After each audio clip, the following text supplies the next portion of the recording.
Assalamualaikum warahmatullahi wabarakatuh. Terjadi kisah di Riyadh, seorang ibu, kisah nyata di Saudi. Ini di Riyadh ini sudah masyhur ceritanya nih. Antara seorang ibu dengan seorang TKW dari Indonesia. Ada satu ibu sudah divonis di Saudi, operasi kanker dia terakhir sebulan lagi. Kalau tidak berhasil, dianggap sudah mati dari sisi medis. Ini keberhasilannya kecil sekali, 10%, 90% mati orang ini. Sebulan lagi menurut ilmu medis. 3 hari setelah divonis begitu sama dokter, sebulan lagi operasi terakhir, datang pembantunya dari Indonesia.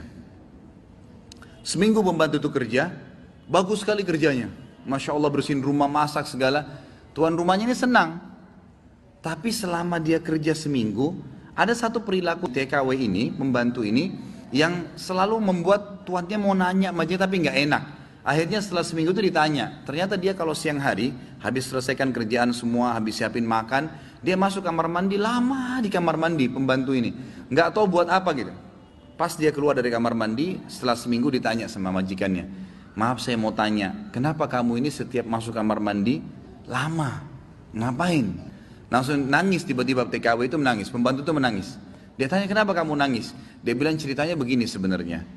Sebelum saya berangkat ke Saudi di Riyadh ini, 12 hari sebelumnya saya baru melahirkan. Dan saya punya bayi di Indonesia. Saya lagi susuin. Nah saya tinggalkan karena keadaan ekonomi. Terpaksa saya tinggalkan. Visa sudah keluar, saya melahirkan, saya berangkat. Nah saya masuk kamar mandi ini, saya keluarin air susu saya. Karena kalau tidak payudara saya sakit. Coba, kalau antum dengar keluhan seperti ini dari pegawai, dari staf, dari orang, apa yang antum lakukan? Perhatikan perilakunya muslimah ini, ya. Majikannya buat apa? Ini ternyata menjadi penyebab penyakitnya hilang. Apa yang dia buat? Dia bilang, baiklah. Sambil dia nangis, dia dengar ceritanya, dia bilang, baiklah. Dia masuk, gajinya itu 800 real per bulan. Tuannya ini kebetulan punya duit di rumahnya, diambil dikali 24 bulan, 2 tahun. Dikasih pembantunya, ini uang kamu ambil. Besok saya belikan kamu tiket pulang ke Indonesia. Anggap kau sudah kerja 2 tahun. Pembantunya bilang, nggak apa-apa. Dia bilang, nggak apa-apa. Anak kau lebih penting daripada saya. Urus anakmu, nggak apa-apa. Terus ada pembantunya, baiklah kalau begitu terima kasih. Kata tuannya, kalau seandainya 2 tahun kemudian habis nyusuin kamu terfikir kembali, ini nomor HP saya, dikasih, pulanglah. Pembantu kita sudah selesai nih, TKW sudah pulang Indonesia. Kita sekarang berhubungan dengan kisah ibu ini. Apa kata dia? Semenjak pembantu itu berangkat, mulai hari itu setiap hari saya menangis. Menangisnya bukan karena sedih penyakit saya merasa terharu, susah menggambarkannya, terharu betul dan bersyukur kepada Allah. Bagaimana Allah membukakan pintu itu buat saya. Saya selalu bersyukur terus sama Allah karena saya terfikir untuk kasih gaji 2 tahun. Mungkin kalau terjadi pada kita, kita bilang, baiklah kamu pulang aja minimal. Pernah gak antum terfikir kasih gajinya lengkap semua? Dia bilang saya terharu kenapa saya bisa lakukan itu. Dan saya selalu bersyukur sama Allah. Saya bisa lakukan sementara memang ini ada vonis mati dekat lagi secara medis. Dia bilang tiap hari saya menangis. Dan setiap kali saya menangis saya merasa ada satu kepuasan dan keadaan saya lebih baik.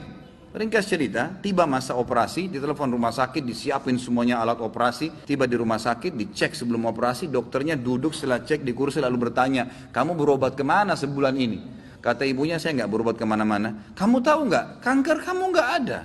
Sedikit pun nggak ada. Akarnya nggak ada. Sembuh total. Nggak ada, nggak mungkin terjadi secara medis. Ibu itu tersenyum lalu mengatakan, kalau betul apa yang dokter ucapkan, itu karena sedekah saya. Diceritain sama dia ceritanya. Begini.